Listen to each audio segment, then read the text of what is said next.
This one is bigger because almost everybody is convinced that there is no way forward. We have tried reform for many years. I've been pro-reformist for a long time, but throughout the years, I've been convinced there is no way forward with this regime.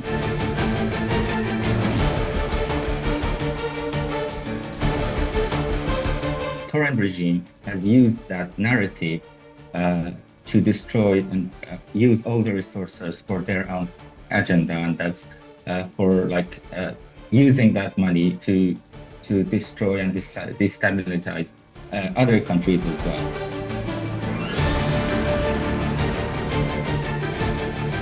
We have been fighting with this regime for many years without any a proper firm support from international community. This time, President Trump promised us that he will be with us, he will support if there would be any harsh actions. Protests continue in Iran. The situation is rather grim. President Trump had promised action should civilians be killed in Iran, but we have not seen anything move from that promise up until now, where there are reports of quite a few civilians haven't been killed. To discuss the situation in Iran, the way forward, and how things are looking, I'm being joined by Hossein Rafipoor. He is a postdoctoral researcher at the University of Oxford. Thank you so much, Hossein, for joining me. Let's begin with the situation on the ground. Now, we have seen protests in the past as well, but they have never translated into a regime change. How are all the previous protests different from this one? Thank you so much, firstly, for having me in your media. I appreciate this opportunity to let us discuss what's happening in the ground and hearing the true voices of the people in Iran. Yeah, that's a very good mention that it's not just the first time that people are protesting in the streets. We have been doing this for many, many years. I lived in Iran for about 30 years, and since I was a teenager, I remember there was a protest about many different issues. I see the government now framing it as it's only being a protest about the economic situation, but it's way more deep. The economic situation is horrible in Iran, but also we had uprising about women's rights, about basic human rights, about minorities. All the aspects in different dimensions have been a matter of protest for us. This one is bigger because almost everybody is convinced that there is no way forward. We have tried reform for many years. I've been a pro-reformist for a long time, but throughout the years, I've been convinced there is no way forward with this regime. And that's why people are chanting for regime change now. Okay, but in a scenario where we are looking at tensions, we're looking at protests, but also pro-government rallies. So there are two sides. There is a massive allegation by the Tehran administration that there is involvement of foreign hand, the United States of America and Mossad in particular. What do you have to say about that, Hossein? Not taking away from the fact that protests are organic in nature as well. Thank you so much. That's a very good point.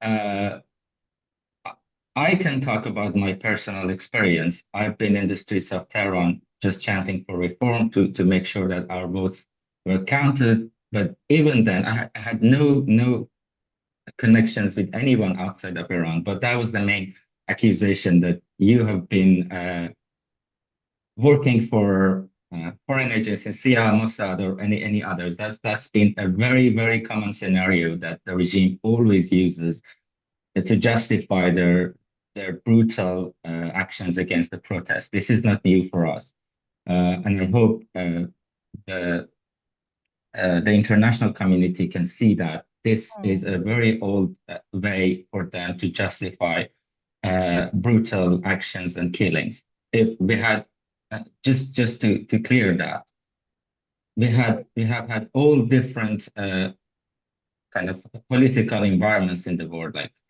Democrats being in power, Republicans being in power, oil prices are changing, Israel has influence or not. Regardless of that, there has been harsh suppressions in Iran. So that's not the factor here. This is the regime that is authoritarian by all means and suppresses any kind of voice against them. Okay. But then there is also a past of Iran when it comes to foreign meddling. And I ask you that as somebody who's been tracking Iran very closely, whether it's the Shah dynasty and the toppling of the regime then, or ousting of the prime minister then because he wanted to nationalize oil rather than allow UK and America to benefit out of it, or today, any kind of foreign intervention leading to a toppling of a regime, especially when we look at US intervention in any country in that part of the world, has really not gone down well for that country. Do you fear that an American intervention could lead to things that could be worse as well? Thank you so much. You're touching different layers of the political struggles in current time in Iran. Yes, definitely. The struggle with oil since Mossadegh time has been a big issue and still is a valid point of concern today. Me being in Iran, I read a lot of history books about that, and the accepted narrative was that the intervention was unilateral. The American government wants to get benefits from oil, and that's why they intervene. That's one narrative. But also, you should know that there's loads of layers to that. It was not just that. I can say, even now today, the oil industry in Iran is being used by many other authoritarian regimes. Like the oil is being sold out way cheaper than the price, just because we were having the narrative of fighting against the Western colonial and imperialism. I think there is some truth to that, but that's not the only side of the picture. You need to be, of course, we all need to make sure that all the resources are for the Iranian people and are being used for them. But the current regime has used that narrative to destroy and use all the resources for their own agenda, and that's for like using that money to destroy and destabilize other countries as well. Like we have seen, like even when at the times that the sanctions has been lifted, and there has been like more money coming inside to the country, it has not been used for the people itself. It has been used to fund terrorist organizations such as Hamas, Hezbollah, or any other like Houthis. Just so the fact that just telling that the Western intervention means that they are going to use Iranian resources is just a partial part of the truth. Right.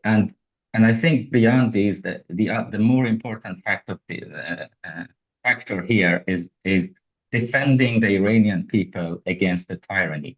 Everybody just looks at the oil, the resources, etc. That's a very important point, and there should be careful discussions and careful actions about that.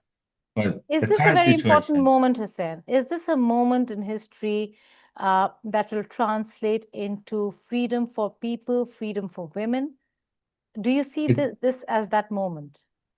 exactly, I think we have been. I was in the streets of Tehran when there was the protest, Women Life Freedom. I was there, and I've seen with my own eyes. I was just visiting family back then. I was living in the UK, and I was just having books in my hand, walking in the streets, and I've been targeted by a gun. So this is the situation. People were just chanting because there was a girl who was killed by the morality police, and it was not the first time. Girls have been harassed, tortured for many, many years, and there has been incidents of killing them. And people were just chanting for that, but still it was responded by guns. So I think this is a very important moment to appreciate that this movement is not about only one factor, being economy or being women's, right? It's about a fight with the tyranny that is a totalitarian that tries to police every aspect of our lives. Okay, and final question to you, Hossein, for somebody who's been tracking developments and has been looking into the situation on the ground. Is Trump Iran's best bet? That's a very good question. I think at least what I can tell based on what I hear from inside Iran, that's the main hope from people, because we have been fighting with this regime for many years without any like a proper firm support from international community. This time, President Trump promised us that he will be with us. He will support if there would be any harsh actions. Of course, the surface level is that people think of national sovereignty. That's a valid point, but we need to remember that when you leave people barehanded against a regime that is fully armed, that uses their own people's money and resources to buy means of suppression, it would be a moral responsibility for every other nation and governments to take action in any possible way. So this time, President Trump's word gave us hope that we would not be left alone. And we, by all means, we hope that he's still on his words and he would help us and defend us against this regime. A few more words about what's happening in Iran? Surely, please go ahead. Yeah. So another thing that has been different this time was that in former reform moves, there was not clear what would be next. If the regime collapses, what would come afterward? Now we have one opposition leader, at least, that's been chanted inside Iran. We have heard voices, people calling his name, and he has promised for kind of a democratic move, the democratic transition to a secular democratic state. And I think that's an important point here, because of course, our end is not just ending this regime. We need to have some plans for forward. We want to avoid from chaos and from mass migration if the regime collapses. And I think the name of Reza Pahlavi has been chanted in the street, and it's important for the leaders, for the governments, for the international society to understand that there has been some plans. And of course, there would be a lot more to build upon that. But this time we have some image of what's going to happen in the future. And I think that's a very important matter. On that note, Hossein Rafipoor, thank you so much for joining us here on India Today Global. Cheers. Thank you.